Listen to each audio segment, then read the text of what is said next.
Il Carnevale montevaghese, giunto alla sua 36ª edizione, tornerà ad animare le strade del centro berigino con giornate di allegria, musica e tradizione. Dal 20 al 23 febbraio il paese si trasformerà in un grande palcoscenico a cielo aperto, dove i carri allegorici, maschere e spettacoli animeranno il cuore del paese.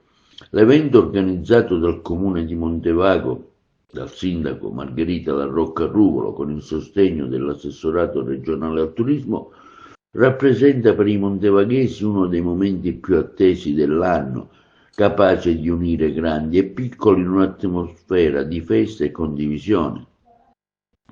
Si inizia con la presentazione dei carri allegorici e dei gruppi mascherati alla Città dei Ragazzi, quindi le sfilate, nei giorni 20, 21, 22 e 23 febbraio a partire dalle ore 18, portando per le vie del paese un'esplosione di colori, musica e creatività.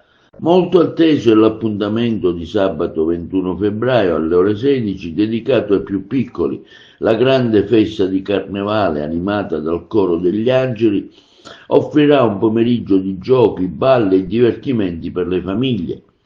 Il Carnevale montevaghese, ha affermato il sindaco Margherita La Rocca Ruvolo, è da sempre un simbolo di identità, partecipazione e rappresenta un importante momento di aggregazione e promozione del territorio. Ogni anno associazioni, scuole e gruppi di cittadini collaborano per realizzare carri e costumi che raccontano con ironia e fantasia temi di attualità, cultura popolare. Anche quest'anno, conclude il sindaco Margherita La Rocca Ruvolo, sarà una bella festa, invito tutti a partecipare.